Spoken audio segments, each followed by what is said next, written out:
નમસ્કાર, સમાચારમાં આપનું સ્વાગત છે। પહેલા જોઈએ બુલેટિનના મુખ્ય સમાચાર। વિશ્વમાં આતંકવાદ ફેલાવનાર તથા હજારો નિર્દોષોનો ભોગ લેનાર આતંકવાદી સંગઠનોને મુસ્લિમ ધર્મ સાથે કોઈ લેવા-દેવા ન હોવાનું જણાવતા કેન્દ્રીય મંત્રી મુખ્તાર અબ્બાસ નકવી દેશ વિભાજનકારી માનસિકતાને ક્યારે માફ નહીં કરે તેમ જણાવતા નકવી ગુજરાતના અરવલ્લી જિલ્લાના ખેડૂત જીવરાજભાઈ પટેલનો નવતર પ્રયોગ। કાશ્મીરનું કેસર હવે ગુજરાતના અરવલ્લી જિલ્લામાં ગુજરાત બ્રાન્ડ કેસર થોડા સમયમાં લાવશે બજારમાં।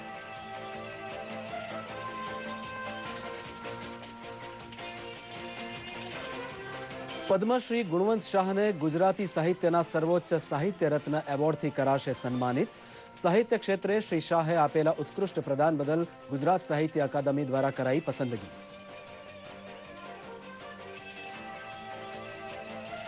સરકારે કર વ્યવસ્થામાં સ્થિરતા લાવી વેરાનું ભારણ ઘટાડી આવનારી પેઢી માટે આર્થિક સુધારનું કામ શરૂ કરી દીધું હોવાનું જણાવતા અરુણ જેટલી એશિયા બિઝનેસ ફોરમમાં બેન્કિંગ ક્ષેત્રમાં સુધારાના સંકેત આપતા નાણામંત્રી।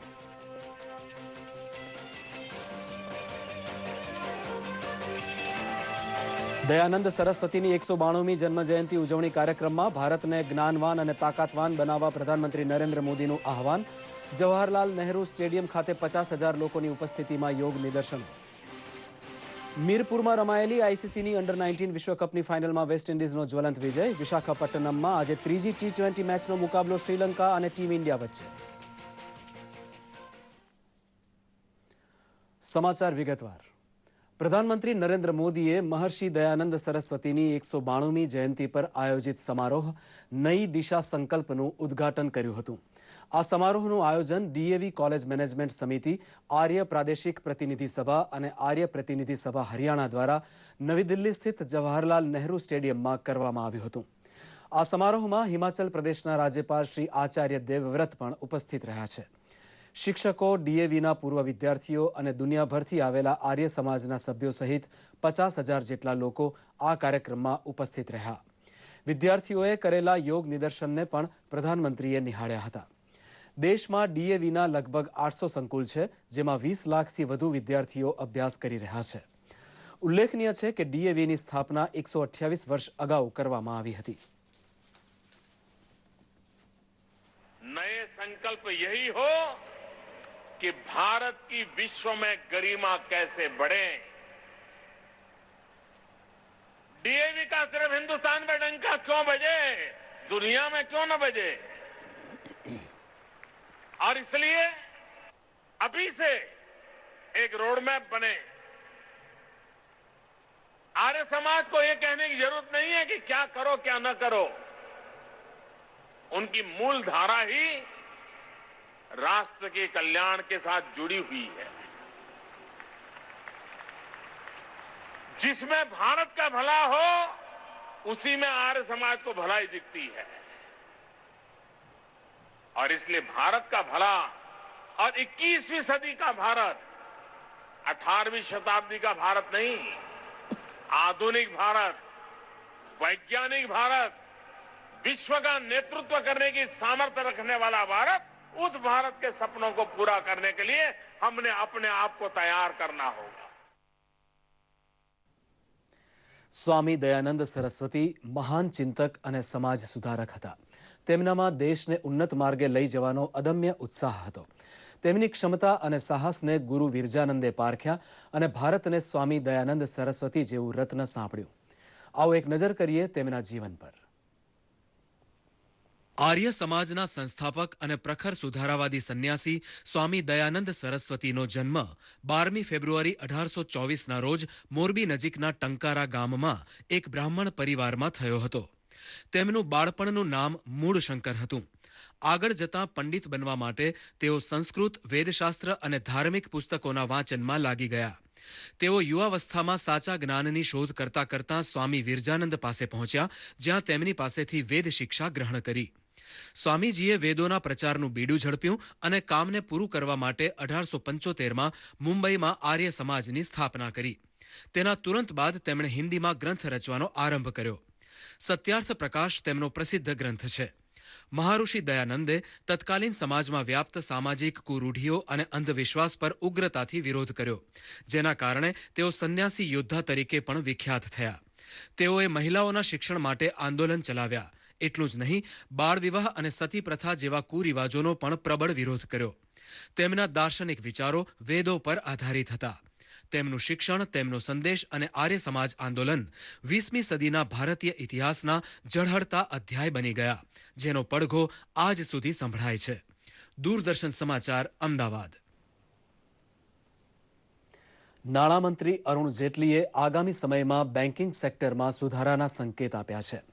મેક ઇન ઇન્ડિયા સપ્તાહ કાર્યક્રમ દરમિયાન એશિયા બિઝનેસ ફોરમમાં નાણામંત્રીએ જણાવ્યું છે કે સરકારે કર વ્યવસ્થામાં સ્થિરતા અને વેરાનું ભારણ ઘટાડી આવનારી પેઢી માટે આર્થિક સુધારનું કામ શરૂ કરી દીધું છે. નાણામંત્રીએ સાર્વજનિક ક્ષેત્રની બેંકોમાં સરકારની હિસ્સેદારી ઘટાડી 50થી 51% સુધી પહોંચાડવા ઈચ્છા વ્યક્ત કરી છે. નાણામંત્રીએ આર્થિક સુધારાની વાત કરતા પૂર્વ વડાપ્રધાન મનમોહન સિંહના વખાણ કર્યા અને જણાવ્યું કે વર્તમાન મોદી સરકારે પાછલા 2 વર્ષમાં આવનારી પેઢી માટે આર્થિક સુધારની શરૂઆત કરી દીધી છે. કોર્પોરેટ વેરાને ઘટાડી પ્રત્યક્ષ વેરાને વૈશ્વિક રૂપે સ્પર્ધાત્મક બનાવવાની વાત પર ભાર મૂકતા નાણામંત્રીએ જણાવ્યું છે કે જીએસટી વ્યવસ્થા અપ્રત્યક્ષ વેરા વ્યવસ્થા માટે સૌથી મોટું સાધન પુરવાર થશે. જમ્મુ કાશ્મીરના પુલવામા જિલ્લાના કાકાપુરા ક્ષેત્રમાં આતંકવાદીઓ અને સેના વચ્ચે ઘર્ષણ સર્જાયું છે. સેનાને જાણકારી મળી હતી કે પુલવામાના કાકાપુરા ગામમાં 4થી 5 આતંકવાદીઓ છુપાયા છે. ત્યારબાદ આ એન્કાઉન્ટર શરૂ થયું હતું. મળી રહેલી પ્રાથમિક જાણકારી પ્રમાણે સેનાએ એક આતંકીને ઠાર કરી દીધો છે. જો કે હજુ સુધી તેની ખાતરી થઈ શકી નથી, તેમજ આતંકીની ઓળખ પણ થઈ શકી નથી. એવી આશંકા સેવવામાં આવી રહી છે કે 4થી 5 આતંકવાદીઓ છુપાયેલા છે, જે પહાડી વિસ્તારમાંથી નીચે ઉતરી કાકાપુરા વિસ્તારમાં આશરો લઈ રહ્યા છે. નોંધનીય છે કે સેના અને આતંકવાદીઓ વચ્ચે એન્કાઉન્ટર હજી ચાલુ જ છે. બિહારમાં કથળતી જતી કાયદો વ્યવસ્થાની સ્થિતિને કારણે જનતા અને વિરોધી પાર્ટી બંને પરેશાન છે. એક તરફ દુષ્કર્મના આરોપસર ધારાસભ્યને સસ્પેન્ડ કરાયા છે, તો બીજી તરફ એનડીએ ગઠબંધનના કદાવર નેતાઓ રાજ્યપાલને આવેદનપત્ર આપવા રાજભવન પહોંચ્યા હતા. પ્રસ્તુત છે એક અહેવાલ. બિહારના નવાદા જિલ્લામાં એક સગીર વિદ્યાર્થી સાથે દુષ્કર્મના આરોપમાં ધારાસભ્ય રાજવલ્લભ યાદવનું નામ સામે આવતા રાજવલ્લભને રાષ્ટ્રીય જનતા દળે પાર્ટીમાંથી બરતરફ કરી દીધા છે. સગીર યુવતીની પૂછપરછ બાદ ધારાસભ્ય રાજવલ્લભ યાદવની ધરપકડના આદેશ પણ આપવામાં આવ્યા છે. જો કે પોલીસ નવાદામાં તપાસ કરવા પહોંચે તે પહેલા જ ધારાસભ્ય ફરાર થઈ ગયા હતા.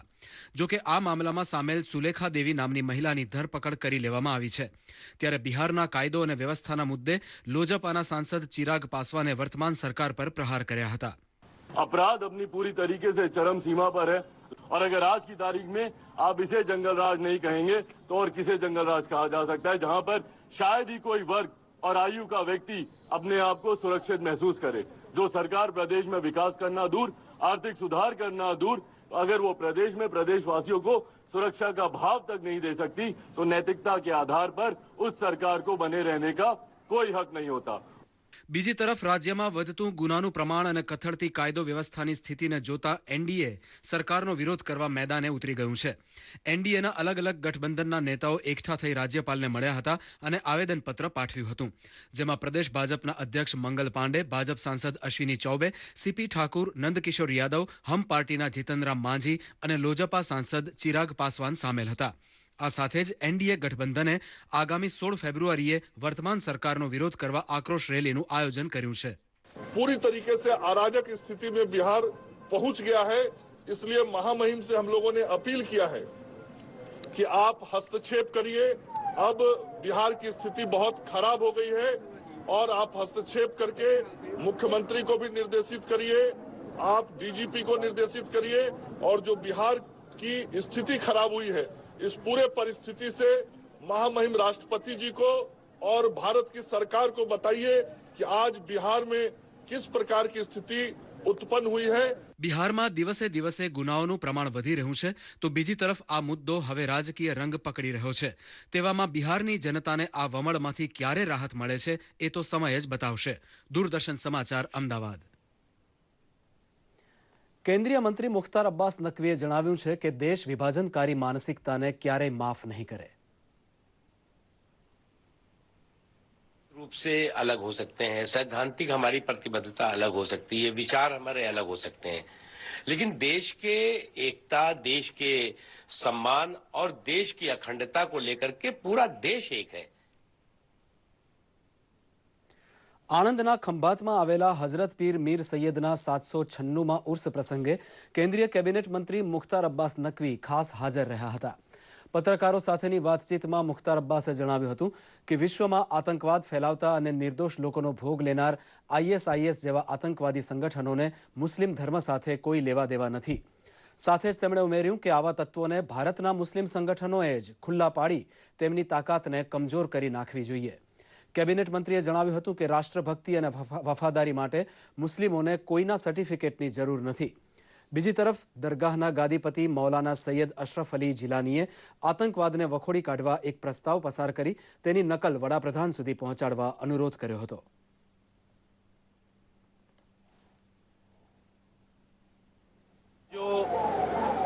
संदेश दिया है अमन और सुकून का संदेश एक तरफ और दूसरी तरफ जो सबसे बड़ा संदेश है कि आतंकवाद अलगाववाद तरह की जो हरकतें लोग कर रहे हैं उनको कौम से अलग थलग किया जाए और ऐसी ताकतें जो ताकतें कि कौम को बदनाम करके अपने मंसूबे शैतानी मंसूबों को अंजाम दे रही हैं उनको अलग थलग किया जाए. ये अपने आप में बहुत बड़ा संदेश है.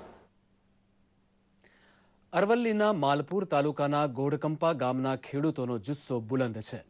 પરંપરાગત પાકોને બદલે જરા હટકે ખેતીનો પાક લેવા તેઓ પ્રેરાયા છે. માત્ર કાશ્મીરમાં પાકતા કેસરને હવે ગુજરાતમાં પકવવા તેઓ કટિબદ્ધ છે. પ્રસ્તુત છે એક અહેવાલ. અરવલ્લી જિલ્લાના માલપુર તાલુકાના ગોઢકંપાના ખેડૂત જીવરાજભાઈ પટેલે એક નવી પહેલ કરી છે. પરંપરાગત ખેતીના પાકોને બદલે તેમણે માત્ર કાશ્મીરમાં થતું કેસર પોતાને ત્યાં ઉગાડવાનું નક્કી કર્યું. પ્રાયોગિક ધોરણે હાલ 2 વીઘા પથરાળ જમીનમાં જીવરાજભાઈએ કેસરનું વાવેતર કર્યું છે. 200 ગ્રામ કેસરના બીજ વાવી તેને ડ્રીપ ઇરિગેશનથી પિયત કરી ઉછેર્યા છે, જે અત્યારે 5 ફૂટ જેટલા ઊંચા થઈ ગયા છે. આ 2 વીઘામાંથી તેમને 4 થી 5 કિલો કેસર ઉતરવાની આશા છે. અમે બીજી ખેતી કરીએ એના કરતાં અમે આ ખેતી કરી અખતરો કર્યો છે ખેતીનો, એના ઉપરથી લાગે છે કે આમાં બીજી ખેતી કરતાં થોડું વળતર સારું મળશે. જાણીતા સાહિત્યકાર, ચિંતક અને કટાર લેખક ડોક્ટર ગુણવંત શાહને ગુજરાત સાહિત્ય અકાદમી દ્વારા સાહિત્ય રત્ન એવોર્ડની જાહેરાત કરવામાં આવી છે. આ એવોર્ડ ગુજરાતી સાહિત્ય ક્ષેત્રનો સર્વોચ્ચ એવોર્ડ છે. સાહિત્ય ક્ષેત્રે આપેલા વિશાળ પ્રદાન બદલ તેમની આ એવોર્ડ માટે પસંદગી થઈ છે. એવોર્ડ અંગે આભાર વ્યક્ત કરતા તેમણે જણાવ્યું કે તેમને ગુજરાતી વાચકોનો વિપુલ પ્રેમ મળ્યો છે. આ એવોર્ડ બદલ તેમણે ખુશી અને ગૌરવની લાગણી વ્યક્ત કરી હતી.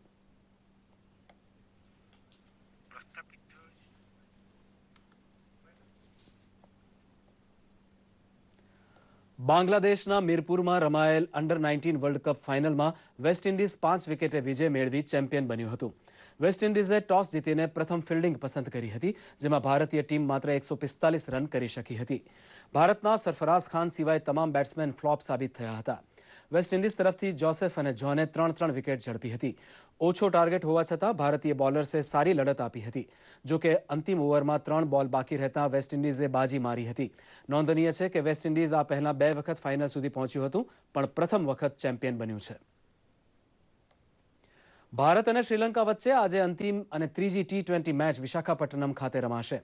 1-1થી સિરીઝ બરાબર કર્યા બાદ બંને ટીમ સિરીઝ સર કરવા મેદાને ઉતરશે. પ્રથમ T20 પુણેમાં હાર્યા બાદ ભારતે ધોનીના હોમ ગ્રાઉન્ડ રાંચીમાં બીજી T20 મેચમાં બાજી મારી હતી. બીજી તરફ જો ભારતને રેન્કિંગમાં ટોચ પર ટકી રહેવું હોય તો સિરીઝ જીતવી જરૂરી છે. શક્ય છે કે બંને ટીમમાં મોટા ફેરફાર જોવા નહીં મળે, કારણ કે ધોની હંમેશા જીત અપાવનારી ટીમમાં ફેરફાર કરતા નથી. તો બીજી તરફ શ્રીલંકા પાસે યુવા ખેલાડીઓ સિવાય કોઈ વિકલ્પ નથી. મેચ ભારતીય સમય પ્રમાણે સાંજે 7:30 વાગે પ્રસારિત થશે. આ સાથે જ આ બુલેટિન અહીં સમાપ્ત કરીએ છીએ. નમસ્કાર.